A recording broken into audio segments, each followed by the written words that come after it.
ఇక varicose veins నుండి విముక్తి పొందండి. ఎవిస్ వాస్కులర్ సెంటర్ ఇప్పుడు మన KPHP లో గ్రాండ్ ఓపెనింగ్ ఏప్రిల్ 4వ తేదీన. నమస్తే, welcome to Suman TV. Bandi Sanjay ఒక అగ్రెసివ్ పొలిటీషియన్, సమకాలీన రాజకీయాల్లో ఓ వెలిగినటువంటి పొలిటీషియన్.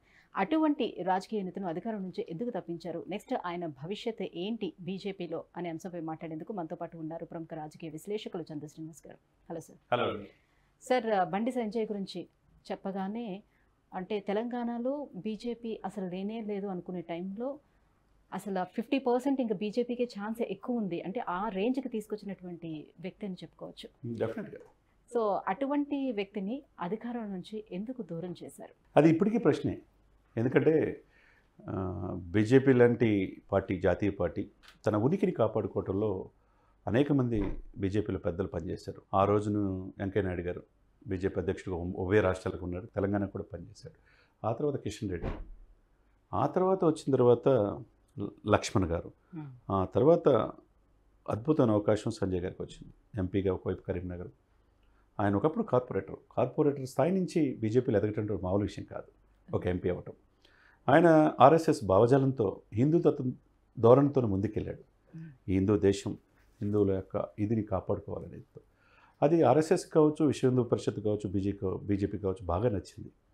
తన పార్టీని, తన ఉనికిని గతంలో ఎవరు ఏ అధ్యక్షుడు చేయలేని విధంగా ముందుకు తీసుకురావడం మామూలు విషయం కాదు. బీజేపీని అంత ఓటు పర్సంటేజ్ని బీజేపీ తీసుకెళ్ళగలిగాడు. చివరికి హైదరాబాద్ నగరంలో ఇటువంటి ప్లేస్లో కూడా సెకండ్ క్యాపిటల్ ఆఫ్ ఇండియా అని అనుకుని హైదరాబాద్లో 45 కార్పొరేటర్లు బీజేపీకి తీసుకొచ్చాడంటే కేవలం అతను ఎగరిస్తూ అంటే పోరాట పటిమ. అంటే అవతల వాళ్ళు ఎటువంటి వ్యక్తి అయినా నేను దేనికి తీసిపోను, నా పార్టీ దేనికి తీసిపోదు, మేము వస్తామనే తీసుకురావడం మామూలు విషయం కాదు. అందులో మజ్లిస్ ఎక్కువగా ఉండే హైదరాబాద్ సిటీలో వాళ్ళని ఎదుర్కొని మాట్లాడటం మామూలు విషయం కాదు. అది ఆయనలో చూశారు. పార్టీ ఒకేసారి ఉవ్వెత్తున ఎగిసింది. బీజేపీ నెక్స్ట్ ఎలక్షన్స్లో పోటాపోటీగా ఉంటుందని చెప్పేసి అనుకున్నారు. అది ఊహించిన విధంగా ఆ అవకాశం రేవంత్ రెడ్డి అందిపుచ్చుకున్నాడు. దానికి కారణం ఎవరు? బీజేపీ పెద్దలే.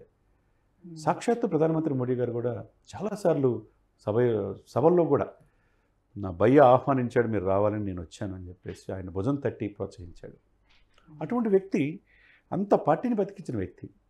అంతకుముందు అనేక మంది పరిశీలకులు 125 కాన్స్టిట్యూన్సీలు వచ్చినప్పుడు కూడా రెండు ప్రశ్నలు అడిగారు. ఎందుకు ఆరోపణలు వచ్చినప్పుడు కవితని, కేటీఆర్ని వాళ్ళని అరెస్ట్ చేయట్లేదు, అదే సమయంలో సంజయ్ గారిని ఎందుకు పార్టీ బాధ్యతల నుంచి తప్పించారని.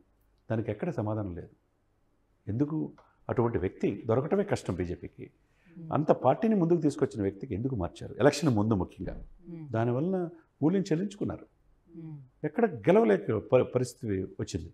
అదే సమయంలో ఇప్పుడు ఆయన సెకండ్ లీడ్ పార్టీ, తెలంగాణలో సెకండ్ లీడ్ పార్టీ ఏదేనంటే నెక్స్ట్ బీజేపీ అనేది వినిపించేది. కాంగ్రెస్ ఎక్కడ కూడా మనకు కనిపించింది లేదు. అలాంటిది అనూహ్యంగా కాంగ్రెస్ రావడం అంతే కదండి. దానికి ఎవరు? బీజేపీ పెద్దలు కొంతమంది వేరే పార్టీల నుంచి వచ్చి ఇక్కడికి వచ్చి ఈ పార్టీ మీద పెత్తనం చెలాయించుకోవాలి అనుకునేవాళ్ళు. ఈ వ్యక్తి ఎదుగుదలను చూడలేని వాళ్ళు. ఈ వ్యక్తి వెనక బడుగు బలహీన వర్గాలు ఎమర్జ్ అవుతున్నారు, రేపు ముఖ్యమంత్రి అయ్యే అవకాశం ఉందని చెప్పి దీంట్లో ఉన్న కొంతమంది పెద్దలే ఆయన మీద రాంగ్ రిపోర్ట్స్ సెంట్రల్కి ఇచ్చి ఆయన పదవి నుంచి తప్పించారు. దానివల్ల ఏమన్నా ఉపయోగం ఉందా అంటే వాళ్ళ మాటలేని చాలా పెద్ద తప్పు చేశారు ఇక్కడ. అయినా కానీ బీజేపీ పెద్దలు ఆయన యొక్క పోరాట పడమ అంటే ఎవరు ఏం చెప్పినప్పటికీ కానీ ఆయన చేసింది అయితే అక్కడ కనిపిస్తుంది కదా. ఆయన ఎన్నో పాదయాత్రలు చేశారు, పార్టీని నిలబెట్టారు మీరు చెప్పినట్టుగానే. సో ఇంత చేసేటప్పుడు ఆయన పైన ఎటువంటి ఆరోపణలు వచ్చినప్పటికీ కూడా పార్టీ పెద్దలు ఎందుకు ఆయనకు సపోర్టింగ్గా నిలబడలేకపోయారు? ఇప్పటికీ ప్రశ్నే. అది ఆలోచించుకోవాలా, వాళ్ళ అంతరాత్మక పరిశీలించుకోవాలా. క్షేత్రస్థాయిలో ప్రజల్లో ఎవరున్నారు? మండు టెండర్లో పాదయాత్ర చేశాడండి. తన ఆరోగ్యాన్ని పనంగా పెట్టి హార్ట్లో స్టంట్ వేయించుకుని పాదయాత్ర చేశాడు. పార్టీని బతికిచ్చాడు. ఏ రోజు నిద్రపోకుండా ప్రజల్లో ఉన్నప్పుడు ఆ పార్టీని బతికించినప్పుడు ఎవరో వలస వచ్చి వేరే పార్టీ నుంచి వచ్చి వాళ్ళు చెప్పిన మాటలని ఆయన తప్పిస్తే మూల్యం చెల్లించుకున్నారు కదా. అయినా బీజేపీ పెద్దలు మోదీ గారి యొక్క ఆశీస్సులతో ఈరోజు జాతీయ ప్రధాన కార్యదర్శి అన్నాడు. ఉభయ తెలంగాణ, సౌత్ ఇండియాలోనే జాతీయ ప్రధాన కార్యదర్శి అయిన వ్యక్తి ఈ వ్యక్తి. అనేక రాష్ట్రాలకు పరిశీలకులుగా ఉన్నారు. సరే, అయిపోయింది. ఇక మీద రేపు ఎంపీ అయితే మళ్ళీ కరీంనగర్ ఎంపీగా పోటీ చేయబోతుంటే డెఫినెట్గా అక్కడ మెజార్టీతో గెలుస్తాడు. సెంట్రల్ మినిస్టర్ అయ్యే అవకాశం కూడా స్పష్టంగా ఉంది. ఎందుకంటే పార్టీని ఒకసారి లిఫ్ట్ చేసిన వ్యక్తి కదండి. ఈరోజు వేరే పార్టీ నుంచి ఇక్కడ రావచ్చు, పోటీ చేయవచ్చు, కానీ పార్టీని ఎవరు బతికిచ్చారో కూడా మనం చూసుకోవాలి. ఆ అగ్రెసివ్ పొలిటీషియన్స్ ఎప్పుడైనా జీవితంలో సక్సెస్ అవుతారు. అటువంటి బీజేపీని ఏమి లేని పరిస్థితి నుంచి ఈరోజు తీసుకొచ్చాడంటే ఒకసారి రేవంత్ రెడ్డిని చూడండి.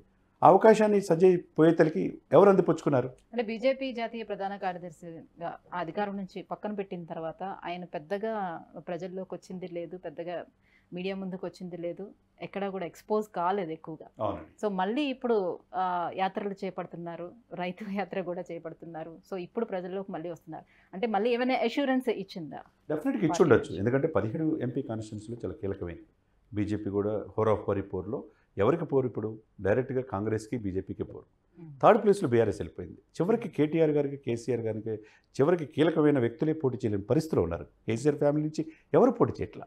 అటువంటి పరిస్థితి ఎప్పుడు 10 ఇయర్స్లో ఎవరు ఊహించుకోలే. బీఆర్ఎస్ ఇంత దారుణంగా, టీఆర్ఎస్ నుంచి బీఆర్ఎస్గా ఆవిర్భవించిన ఆ పార్టీ ఇంత దయనీయమైన పరిస్థితిలో ఉంటుందని ఎవరు ఊహించలే. ఒకవైపు కవిత అరెస్ట్ కావటం, కేటీఆర్ గారి మీద అవినీతి ఆరోపణలు రావటం, కేసీఆర్ గారి మీద కొద్దిగా ఆరోగ్యపరంగా ఇబ్బందులు అవటం, ఆయన కనిపెట్టుకుంటే సెక్రటరీ జనరల్ కేశవరావు లాంటి వాళ్ళే వదిలేసి చివరికి హైదరాబాద్ మేయర్ కూడా ఈ పార్టీని వదిలేసి కాంగ్రెస్లో వెళ్ళటం, ఇవన్నీ విపత్కరమైన పరిస్థితులు ఎదుర్కొంటున్నారు. ఈ సమయంలో ప్రధానమైన పోటీ కాంగ్రెస్కి, బీజేపీకే. ఈ సమయంలో మీరన్నట్టు ఆయనకు ఒక అష్యూరెన్స్ డెఫినెట్గా వచ్చి ఉంటుంది. ఆయన నాట్ ఓన్లీ ఒక కాన్స్టిట్యున్సీకి పరిమితం కాకుండా తెలంగాణలోని ఎక్కడైతే పోటీ చేయబోతున్నారు 17 అన్ని కాన్స్టిట్యున్సీలు కవర్ చేస్తున్నాడు. తన ఆరోగ్యాన్ని పనంగా పెట్టి ఈ మండు టెండర్లో కూడా ఆయన పాదయాత్ర చేస్తూ విశేష ఆయనకి ప్రతి కాన్స్టిట్యున్సీలో ఆయన సైన్యం ఉందండి. ఆయన అభిమానులు ఉన్నారు. అంటే పార్టీలకు అతీతంగా ఆయన అభిమానులు ఉన్నారు. హిందూ మతాన్ని, హిందూ తత్వాన్ని ముందుకు తీసుకెళ్లే వ్యక్తులు ఆయనకు ఉన్నారు. అటువంటి వ్యక్తులు జాతీయ నాయకులు ఆయన అమ్మటి ఉన్నారు కాబట్టి ఆయనకి ఇప్పుడు రేపు గెలిస్తే డెఫినెట్గా ఆయన 100% గెలుస్తాడు. సెంట్రల్ మినిస్టర్ అయ్యే అవకాశాలు స్పష్టంగా ఉన్నాయి. ఎందుకంటే బీసీ సమాజానికి చెందిన వ్యక్తి, మున్నూరు కాపు సమాజానికి చెందిన వ్యక్తి. ఆయనతో పాటు మిగతా బడుగు బలహీన వర్గాల్ని పార్టీని లిఫ్ట్ చేయడానికి విశేష కృషి చేస్తారు. సార్, కరీంనగర్లో గతంలో బండి సంజయ్ గారిని గెలిపించలేదు అక్కడ ఉన్నటువంటి ప్రజలు. మరి ఇప్పుడు ఎంపీగా గెలిపించే అవకాశం ఎంతవరకు ఉంది? అక్కడ అతనికి ఓటు బ్యాంక్ ఎంతవరకు ఉంది? అంటే ఇక్కడ గతంలో ఎంపీగా చేసిన అనుభవం ఉంది. ఎమ్మెల్యేగా అధిష్టానం ఆదేశించేదలికి ధర్మపురి అరవింద్తో పాటు వీళ్ళందరూ పోటీ చేశారు. చేస్తే MLA point of view Congress యొక్క వేవ్లో బీజేపీ తెరమరుగైపోయింది. బీఆర్ఎస్ కూడా వెళ్ళిపోయింది. కాంగ్రెస్ అధికారంలో వచ్చింది. తెలంగాణ ఇచ్చిన కాంగ్రెస్ 10 సంవత్సరాల తర్వాత అధికారంలో వచ్చింది. కాబట్టి ఇప్పుడు ఆయన ఎంపీ చేసిన అనుభవం ఉంది కాబట్టి ఎమ్మెల్యేగా ఓడిపోయిన ఆ సానుభూతి ఈయన పట్ల ఉన్నది. స్వల్ప మెజార్టీతో ఓడిపోయాడు కాబట్టి ఎంపీగా డెఫినెట్గా గెలిచే అవకాశాలు స్పష్టంగా ఉందన్నమాట. Thank you so much sir, ఈ అంశంపై మాట్లాడినందుకు థ్యాంక్ యూ. సుమన్ టీవీలో మీ పర్సనల్ అండ్ బిజినెస్ ప్రమోషన్స్ కోసం కింది నెంబర్కి కాంటాక్ట్ చేయండి.